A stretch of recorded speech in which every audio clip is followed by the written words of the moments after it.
Watu wawili wameweza kufariki maeneo ya mahali kwa mnakojulikana kama vile Lelkatet. Lelkatet huku ni upande wa Bomet, mtazamaji, nchini Kenya hapa tu. Sije kuwa unauliza ni wapi huko. Bwana, ni nchini Kenya hapa, lakini mahali unajulikana kama vile Lelkatet. Ni wavulana ambao mmoja ana miaka 14 na mwingine ana miaka 15. Bwana, wameweza kufariki maeneo ya huko, na polisi wamefanya uchunguzi ni nini chanzo kilichofanya waweze kufariki vijana hawa ghafla.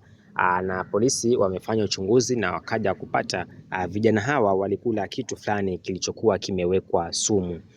Kilikuwa kimewekwa sumu, hasa baada ya wao kula basi kikawafanya mpaka wao wakaweza kufariki, na uchunguzi bado unaendelea kumtafuta yule ambaye aliweza kuwapatia kitu hichi.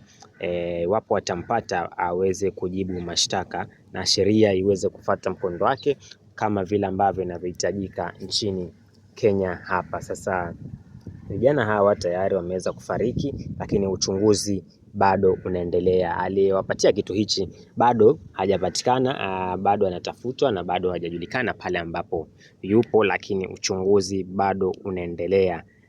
Mtazamaji, iwapo atashikwa basi ataeleza kila kitu vile ambavyo kulienda, nami nitakuwa narudi hapa kukujulisha kuhusiana na taarifa hii kama jamaa ameshanaswa ama itakuwa kunaendaje. Ni wewe tu uzidi kusubscribe hapa, uzidi kulike, na mimi nazidi kukuletea taarifa nyinginezo ambazo takuwa hauna ufahamu nazo, tuweze kujulishana hapa hapa kwenye channel hii ya Siasa Tamu Media. Zidi kusubscribe na wewe uzidi kulike.